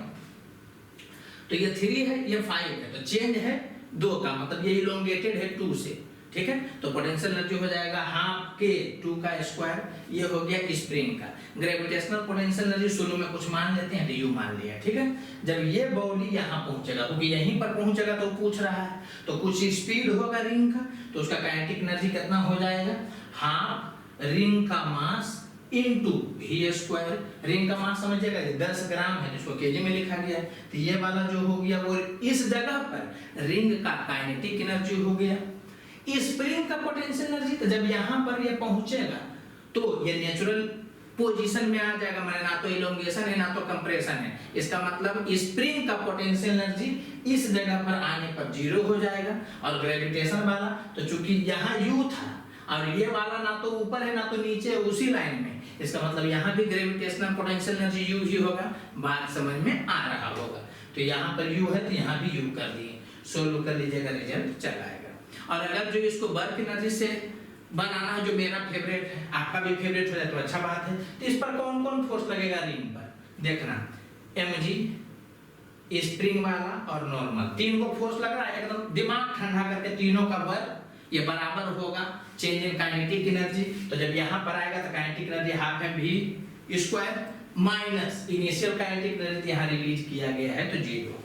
mg के द्वारा वर्क कितना होगा, तो चूंकि केवल हॉरिजॉन्टल चला है तो वर्क 0। स्प्रिंग के द्वारा वर्क कितना होगा, तो नेचुरल पोजीशन से ये दूर था, नेचुरल पोजीशन के पास आ गया, तो नेचुरल पोजीशन के तरफ आया तो वर्क डन प्लस में होगा, तो हो गया प्लस हाफ के, हुआ ना जी। और मैग्नीट्यूड लिखना था x2 square minus x1 square, ध्यान देना स्प्रिंग के कारण वर्क बताए थे तो वहां पर क्या बोले थे हाफ के, और उसके बाद मैग्नीट्यूड होना चाहिए x2 square minus x1 square, अब प्लस माइनस अपने से देंगे, ये बताए थे ना। तो चूंकि नेचुरल पोजीशन का तरफ आ रहा है, यहाँ प्लस दिए हाफ के, आई तो मैग्नीट्यूड लिखना है, तो 2 का स्क्वायर माइनस यहाँ पर है जो कि 0 का स्क्वायर, समझना जी। यहाँ 0 स्क्वायर माइनस 2 स्क्वायर नहीं होगा, क्लियर बोल दे रहे हैं।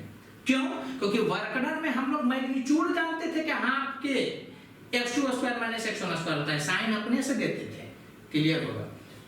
पोटेंशियल एनर्जी में चेंज देखेंगे तब हम लोग क्या करते हैं कि साइन के साथ डायरेक्टली लिखते हैं हाफ के x final square minus x initial square. इसमें हम लोग ये नहीं सोचते हैं कि बढ़ेगा या घटेगा, खुद ब खुद जो आना रहेगा वो आ जाएगा। क्लियर नहीं क्लियर, फिर से पोटेंशियल एनर्जी में चेंज पूछेगा स्प्रिंग का, तो इसमें आप हाफ के x final square minus x initial square लिखिएगा, ये प्लस में आए माइनस में आए जो आएगा हो जाएगा। लेकिन वर्क डन में आपको हम बताए हैं क्या कि शुरू में प्लस माइनस आप डिसाइड करिएगा कि नेचुरल पोजीशन की तरफ आ रहा है या दूर जा रहा है उससे, अब बाकी उसके बाद जो लिखाएगा मैग्नीट्यूड लिखाएगा। क्लियर होगा आपका, रिकॉल करिएगा, वहां पर बताए भी हैं। तो ये वाला कहानी हो गया नॉर्मल के द्वारा वर्क डन। तो चूंकि ये वाला जो सरफेस है वो रेस्ट में है, तो नॉर्मल के द्वारा वर्क 0 होगा, वो बराबर होगा किसके, हाफ m ये वाला हो गया 10 ग्राम को किया गया है असाइनमेंट में इनटू v स्क्वायर, डील करिएगा चल आएगा। प्रैक्टिस याद लगेगा ना, किसी ढंग से करे वो ज्यादा बेहतर है। ये सोचने नहीं कौन कंजर्वेटिव है कौन नॉन कंजर्वेटिव, सीधे लगाओ आंसर आ जाएगा। अब क्वेश्चन दिया है कि find kinetic energy of system when it becomes horizontal. अच्छा, ये बोल क्या रहा है कि सिस्टम जो है ना वो माना गया है इस रड को और इस पॉइंट मास को, ठीक है। तो अगर आपको क्या करना है कि कंजर्वेशन ऑफ एनर्जी लगाना है, ठीक है, तो भी आप बना सकते हैं, या फिर वर्क एनर्जी के इसमें पहले किससे बनाया, वर्क एनर्जी, तो चलो वर्क एनर्जी से बनाते हैं। तो इस पर पूरे सिस्टम पर कौन कौन फोर्स लग रहा है, एक mg और दूसरा इस हिंज के द्वारा जो फोर्स लग रहा है, हिंज फोर्स बोलो या हिंज का नॉर्मल फोर्स बोलो, बात है स्मूथ है, मतलब फ्रिक्शन का सवाल नहीं। तो work done by mg plus work done by normal, ये बराबर होगा फाइनल काइनेटिक एनर्जी जो होगा minus initial kinetic energy. mg के द्वारा वर्क कितना होगा, बोल रहा है कि सिस्टम हॉरिजॉन्टल हो गया, माने यहां से यहां आ गया है, तो ये वाला जो है ये तो ऐसे होकर के यहाँ पहुंचा होगा, और ये बड़ा बॉडी है, तो बड़ा बॉडी जब मूव करता है तो उसके सेंटर ऑफ मास को देखते हैं, तो ये कुछ ऐसे हुआ होगा, बात समझ में आ रहा होगा। तो इसका अगर वर्टिकल डिस्प्लेसमेंट देखिएगा तो इतना है, ठीक है, और अगर इसका वर्टिकल डिस्प्लेसमेंट देखिएगा तो इतना है, ठीक है। तो अगर इसका देखिएगा तो ये वाला है, तो ये वाला हो गया 10 मीटर, ये 10 मीटर है, ये 53 डिग्री है, तो ये वाला हो गया कितना 10 sin 53 डिग्री, और ये वाला हो गया 5 मीटर, ठीक है। तो ये वाला कितना हो गया, तो समझ में आ रहा होगा आपको कि 5 sin 53 डिग्री, बात समझ में आ रहा होगा, आप घर पर जाकर देखिएगा क्लियर हो जाएगा, ठीक है।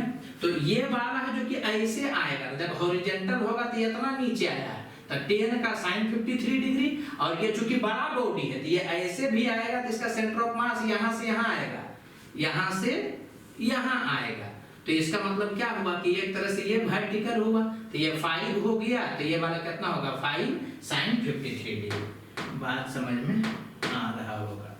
तो वर्क डन बाय mg जो होगा वो अगर छोटा बॉडी का आप देखिएगा तो उसका मास g इंटू इसका वर्टिकल डिस्प्लेसमेंट, और अगर इसका देखिएगा तो इसका मास g इंटू इसके सेंटर ऑफ मास का वर्टिकल डिस्प्लेसमेंट, ये वाला 5 sin 53 डिग्री, ये बराबर होगा फाइनल काइनेटिक एनर्जी। जब ये गिरेगा तो यहाँ मोशन में होगा ना जी, यहाँ पर तो मोशन में होगा, तो final kinetic energy minus initial kinetic energy, चूंकि रिलीज किया गया है तो शुरू में भी रेस्ट में था, ये भी रेस्ट में था, तो दोनों रेस्ट में था, तो शुरू का काइनेटिक एनर्जी कितना हो गया 0।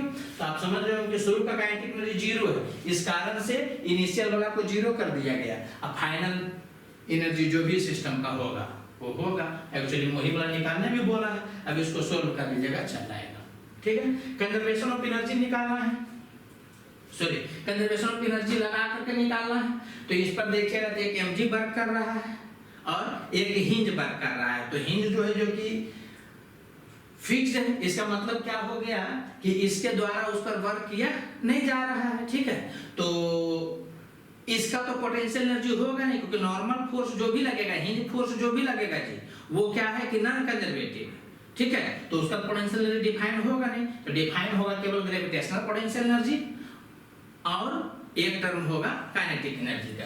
तो आप समझ रहे होंगे कि काइनेटिक एनर्जी का एक टर्म होगा और ग्रेविटेशनल पोटेंशियल एनर्जी का होगा दूसरा टर्म, ठीक है। हिंज वाला तो नहीं होगा क्योंकि वो नॉन कंजर्वेटिव है, समझ में आया, ठीक है। तो दूसरी ढंग से करना, तो पोटेंशियल एनर्जी अब देखोगे तो इसका देखोगे, रड का देखोगे, तो इसका हम मान लिए कुछ भी जो भी माना गया होगा, u डैश मान लिया गया 1 kg का यहाँ पर, और देखो ये यहाँ पर है, तो इसका gravitational potential energy u dash 1 kg मान लिया गया, और इसका सेंटर ऑफ मास यहाँ पर है, ठीक है।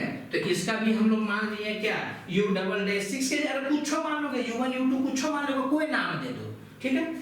और काइनेटिक एनर्जी तो जीरो था, काइनेटिक एनर्जी जीरो हो गया क्योंकि रिलीज किया गया है। अब पोटेंशियल एनर्जी क्या हुआ, तो इसका अलग से कुछ नाम दे दिए, इसका कुछ अलग से नाम दे दिए। अब जब ये यहाँ पर आएगा तो जब वो नीचे गिरेगा तो ये ऐसे होगा और ये भी ऐसे होगा। तो ये यहाँ है, ये यहाँ शुरू में और फाइनल का बात है, यहाँ पर शुरू में ये यहाँ था, यहाँ था, ठीक है। तो फिर से वर्टिकली जो नीचे गिरा है तो काइनेटिक एनर्जी यहाँ पर कुछ होगा, जब यहाँ पर आ जाएगा ये रड ऐसे, तो जब ये ऐसे आया तो यहाँ मूव करेगा तो काइनेटिक एनर्जी कुछ होगा, कितना है वो निकालना, तो उसको तो हम लिख दिए कि काइनेटिक एनर्जी सिस्टम का कुछ होगा। बाकी इसका ग्रेविटेशनल पोटेंशियल एनर्जी कैसे निकलेगा, तो चूंकि नीचे आया है तो जो यहाँ माने थे माइनस इसका mg और ये वाला h, तो ये वाला 10 है तो 10 sin 53 डिग्री वही किए हैं, u dash minus mg h जो है वो लिख दिए छोटा बॉडी का, ठीक है। अब बड़ा बॉडी जब नीचे गिरा है तो उसका पोटेंशियल एनर्जी कितना हो जाएगा, तो शुरू में जो माने थे इस जगह पर उससे नीचे आया है तो u डबल डैश माइनस उसका m रड का g इनटू रड चूंकि बड़ा है तो उसका सेंटर ऑफ मास जितना नीचे आया उसके हिसाब से करेंगे, बात समझ में आ रहा होगा आपको, ठीक है। तो वही डील कर लीजिएगा, आपका आंसर आ जाएगा। आई होप समझ में आ रहा होगा। बाकी आपको हर बार यही लग रहा होगा जैसे कि यहाँ लगेगा क्या करे, ये तो छोटा है ना, अभी इसको सोल्व करिएगा, तो हमको तो फालतू टाइप का लगता है, वर्क एनर्जी परफेक्ट है। अब आपको बोला है कि वर्क डन बताइए एक मैन के द्वारा कितना किया जाएगा अगर वो इस सिस्टम को इस सिस्टम में कन्वर्ट करे। तो बात समझिएगा जी, इसको यहाँ से यहाँ करना है, इसका मतलब आदमी उठा करके कर रहा है, माने आदमी वर्क कर रहा है, ये तो क्लियर हो गया होगा। तो इस पर वर्क एनर्जी थ्योरम हम लोग लगा रहे हैं, ठीक है।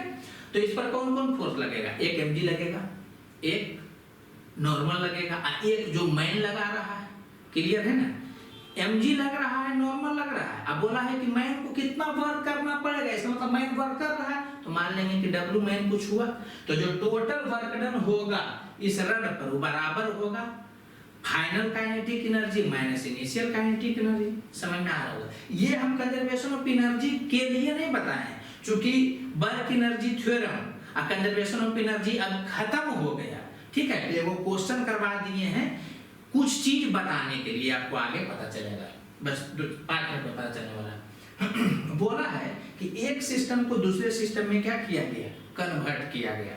तो आप क्या करिएगा कि जितना फोर्स लगेगा उसके द्वारा वर्क लिख दीजिएगा, वो बराबर होगा चेंज इन काइनेटिक एनर्जी के, ठीक है। तो mg कितना वर्क करेगा, तो रड पहले ऐसे था, माने सेंटर ऑफ मास जमीन पर था और रड ऐसे हो गया है, तो सेंटर ऑफ मास जो है वो यहाँ से कितना दूरी पर हो गया, 3 मीटर के दूरी पर हो गया, ये तो समझ में आ रहा होगा आपको। तो mg के द्वारा वर्क कितना किया जाएगा, क्योंकि ऊपर गया है तो माइनस इसका m इंटू g और h हो गया 3, ये हो गया mg के द्वारा वर्क। नॉर्मल के द्वारा तो चूंकि सरफेस रेस्ट में है तो नॉर्मल के द्वारा वर्क 0 हुआ। पूछ रहा है कि मैन को कितना वर्क करना पड़ा, मैंने मैन भी करेगा तो हमको नहीं पता है तो w मैन लिख देंगे, यही तो निकालना था। ये बराबर होगा फाइनल काइनेटिक एनर्जी, तो ये यहाँ पर रेस्ट में है जी, ठीक है। तो इसका काइनेटिक एनर्जी 0 हुआ और इनिशियल भी रेस्ट में था तो वो भी 0 हुआ। तो सोल्व करेंगे तो वर्क डन बाय मैन चला है। बात समझना। अब इस क्वेश्चन में तुम लगाने लगोगे कंजर्वेशन ऑफ एनर्जी तो फंस जाओगे। रीजन नॉर्मल जो लग रहा है वो वर्क नहीं कर रहा है, तो काम तो चल गया कि conservative force sorry non conservative force लग रहा है अब वर्क नहीं कर रहा है, तब तक तो हम लोग कंजर्वेशन ऑफ एनर्जी लगा सकते हैं।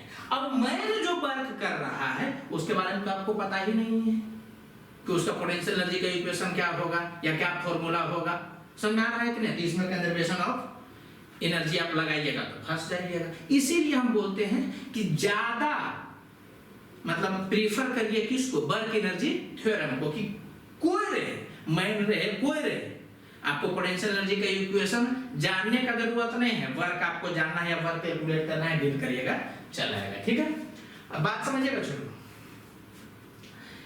ये वाला क्वेश्चन भी वर्क एनर्जी से बन जाएगा। आपको बोलेगा कि इस दीवार को बनाने में कितना वर्क करना पड़ेगा, एक बार फिर से इस दीवार को बनाने में कितना वर्क करना पड़ेगा। तो समझना, जब भी बोले ना कि कोई सिस्टम को बनाने में कितना वर्क करना पड़ा, तो आपको यह मानना पड़ेगा कि शुरू में जिस चीज से यह सिस्टम बना हुआ है ना वो जमीन पर पड़ा हुआ था। एक बार फिर से ये बताएगा नहीं, आपको मानना पड़ेगा।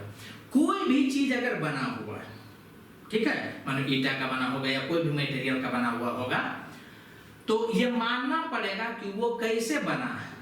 तो शुरू में जिस मटेरियल का बना हुआ है वो जमीन पर पड़ा हुआ होगा, उसी को उठा उठा करके इसको बनाया है। ये अपने से आपको एजम्पशन करना पड़ेगा। क्लियर? जैसे यहाँ बोल दिया है रड को ऐसे से ऐसे किया था, बोलना दिया ऐसे से ऐसे किया, तो आप पकड़ लिए कि शुरू में सेंटर पास नीचे था, बाद में ऊपर गया। यहाँ पर सीधे बोला है कि इसको बनाने में कितना वर्क करना पड़ेगा। तो ये नहीं बोला कि कैसे बनेगा, तो ये मानना पड़ेगा कि शुरू में जमीन पर लेटा हुआ होगा पूरा मटेरियल, उसको उठा करके ऐसे बना दिया गया। मतलब सेंटर ऑफ मास पूरे मटेरियल का शुरू में जमीन पर पड़ा हुआ था और बाद में सेंटर ऑफ मास इसके बीचों बीच में पड़ा। इसका मतलब पूरे मटेरियल को इतना उठाया गया और शुरू में जमीन पर पड़ा हुआ होगा, ठीक है। और बाद में क्या है कि जब बना दिया गया तो इस सिस्टम का सेंटर ऑफ मास यहाँ पर है। इसका मतलब जितना मटेरियल से बना है ना वो जमीन पर था और उसको बनाया गया तो सेंटर ऑफ मास यहाँ पर है। तो पूरे सिस्टम को देखिएगा तो mg के द्वारा कितना वर्क किया जाएगा, तो चूंकि ऊपर उठा है तो -mgh इतना वर्क किया जाएगा कि नहीं, mg के द्वारा। और एक्सटर्नल के द्वारा कितना किया जाएगा, तो w एक्सटर्नल लिखिए, w में जो बना रहा होगा उसको हटाना है। इसी टाइप का है जी, मटेरियल पूरा जमीन में पड़ा था, उसको उठा करके ऐसा बना दिया, तो कौन कौन फोर्स लगेगा, एक लगेगा mg वाला, एक लगेगा नॉर्मल वाला, एक लगेगा मेन वाला। तो नॉर्मल वाला तो वर्क 0 होगा क्योंकि सरफेस अभी भी रेस्ट में है।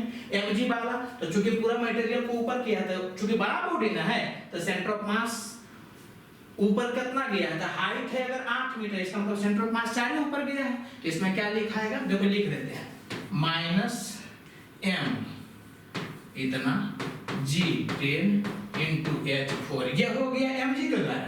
नॉर्मल के द्वारा तो हो गया 0 और मैन के द्वारा आपको निकालना है w मैन। ये बराबर होगा किसके, चेंज इन काइनेटिक एनर्जी। तो फाइनली भी 0 है, इनिशियली भी 0 है। इसी को सॉल्व करिएगा तो w मैन चला आएगा। बात समझ में आ रहा होगा, तो ऐसे ही बना लीजिएगा, आपका काम चल जाएगा। एक चीज जो बताने जा रहे हैं उसको ध्यान दीजिएगा। क्यों ध्यान दीजिएगा, 12th में बहुत ज्यादा इसका जरूरत पड़ेगा, थ्योरेटिकल क्वेश्चन भी पूछ सकता है। तो सीधे रिजल्ट याद रखिएगा, यहाँ ध्यान दीजिएगा। हम लिख दिए है कि कैसे आया है मगर इतना सोचना नहीं है, सीधे रिजल्ट याद रखना है। क्या, अगर सिस्टम का काइनेटिक एनर्जी 0 है, अगर सिस्टम का काइनेटिक एनर्जी 0, सॉरी, अगर सिस्टम का चेंज इन काइनेटिक एनर्जी 0 है, क्लियर करिएगा। अगर सिस्टम का चेंज इन काइनेटिक एनर्जी 0 है, उस सिचुएशन में एक्सटर्नल के द्वारा जो वर्क किया जाएगा वो बराबर होता है -w फील्ड के। कहां से आया, यहां से आता है, लेकिन सोचना नहीं। फिर से एक बार, अगर सिस्टम का change in kinetic energy 0, kinetic energy 0 है ये नहीं बोल रहे हैं, चेंज इन काइनेटिक एनर्जी अगर 0 है, उस सिचुएशन में एक्सटर्नल के द्वारा जो वर्क होता है वो बराबर होता है -w फील्ड के, या एक्सटर्नल के द्वारा जो वर्क होता है वो बराबर होता है चेंज इन पोटेंशियल एनर्जी के। ठीक है, ये ध्यान रखिएगा। अब याद रखिएगा, शुरू में जमीन पर पूरा मटेरियल पड़ा हुआ था, काइनेटिक एनर्जी 0 था। अब आप दीवार बना दिए तो उस सिचुएशन में दीवार तो रेस्ट में, मैंने काइनेटिक एनर्जी फिर से जो कि 0 है तो चेंज 0 हुआ। समझना, हम इस बात में इंटरेस्टेड नहीं है कि शुरू में 0 था बाद में 0 था, हम इस बात में इंटरेस्टेड है कि चेंज इन काइनेटिक एनर्जी 0। अगर शुरू में 10 रहता बाद में भी 10 रहता तब भी ये प्रॉपर्टी लग जाता। क्लियर? तो शुरू में जमीन पर था मटेरियल जो मूव नहीं कर रहा था, ठीक है, ये मानना पड़ेगा आपको। तो काइनेटिक एनर्जी 0, बाद में भी काइनेटिक एनर्जी 0, इसमें हम इंटरेस्टेड नहीं है। हम लोग इंटरेस्टेड किस में हैं कि चेंज इन काइनेटिक एनर्जी 0 हुआ है। और जब चेंज इन काइनेटिक एनर्जी 0 होगा तो W एक्सटर्नल किसके बराबर होगा, तो -w फील्ड के बराबर होगा, या W एक्सटर्नल डेल्टा U के बराबर होगा। दोनों ढंग से बना सकते हैं। अगर ये लगाइएगा W external minus W field है, ठीक है। तो पहले यहाँ पर लिखा हुआ है, तो ये वाला हम लगा देते हैं, फिर ये भी बताते हैं। तो W एक्सटर्नल डेल्टा U के बराबर होगा। तो पहले मटेरियल यहाँ था, अब बाद में सेंटर ऑफ मास यहाँ पर आ गया, तो ऊपर गया है, तो इसका मतलब पोटेंशियल एनर्जी बढ़ा है। तो डेल्टा U का वैल्यू होगा प्लस mgh। तो वही मना किया गया है कि W एक्सटर्नल कितना होगा, तो सेंटर ऑफ मास ऊपर गया है, तो plus mgh, h centre of mass का। या अगर इसको लगाता तो कैसे बनाता, W एक्सटर्नल बराबर होगा माइनस, अब फिर क्या लिखता कि सेंटर ऑफ मास ऊपर गया है, तो वर्क डन होता अर्थ के द्वारा minus mgh centre of mass, तो माइनस माइनस प्लस आता, फिर से हो जाता W एक्सटर्नल mgh के बराबर। क्लियर हो गया होगा, ठीक है। तो समझ रहे होंगे। इस सवाल को भी बनाया जा सकता है जैसे कि सिस्टम यहाँ पर था रेस्ट में, सिस्टम यहाँ भी है तो रेस्ट में, तो change in kinetic energy zero हुआ। इस कारण से W एक्सटर्नल या W मेन बोलिएगा कितना होगा, तो वो बराबर होगा डेल्टा U के। तो शुरू में सेंटर ऑफ मास इसका यहाँ था, बाद में सेंटर ऑफ मास यहाँ है, मैंने ऊपर गया, तो पोटेंशियल एनर्जी में चेंज कितना होगा, plus mgh centre of mass. देखो ना, plus mgh centre of mass से रिजल्ट आया था। क्लियर होगा, ठीक है। तो ये वाला आप क्या है कि एक बार घर पर आराम से बैठ करके करिएगा तो क्लियर हो जाएगा। लास्ट बात, अगर कोई बॉडी बड़ा रहेगा तो उसका चेंज इन पोटेंशियल एनर्जी देखना रहेगा, तो उसके सेंटर ऑफ मास का, माने ग्रेविटेशनल पोटेंशियल एनर्जी में चेंज देखना रहेगा, तो उसके सेंटर ऑफ मास का वर्टिकल डिस्प्लेसमेंट देखते हैं, ठीक है। हर पॉइंट का नहीं देखते हैं, जैसे वर्क डन बाय mg में देखते थे। आई होप पहुंच रहा होगा। तो ये बात रिजल्ट याद रखिएगा छोटू, बड़ा इंपॉर्टेंट है, ठीक है। बाकी ये एग्जांपल से गुजारे हैं, इससे भी बनाइएगा तो वही आएगा, उससे भी बनाइएगा तो वही आएगा। एक्चुअली ये दोनों है ही वही। W फील्ड जो बात होता है किसके बराबर होता है, तो minus change in potential energy. समझना, चेंज इन पोटेंशियल एनर्जी किसके बराबर होता है, माइनस W फील्ड के। ध्यान रखो ना, change in potential energy minus W field, ये आ जाएगा। या W फील्ड जो कि माइनस डेल्टा U रखोगे तो वो वाला आ जाएगा। तो किसी ढंग से करिएगा तो आप एक ही जगह पर पहुंचिएगा। बात समझ में आपको आ रहा होगा, ठीक है। एक बार अच्छे से देख लीजिएगा तो क्लियर हो जाएगा। और अब है जो कि अगला क्लास हम लोग क्या पढ़ेंगे, पावर पढ़ेंगे, ठीक है। तो थोड़ा सा टाइम का कमी है इसलिए थोड़ा सा हो सकता है फास्ट हुए होंगे।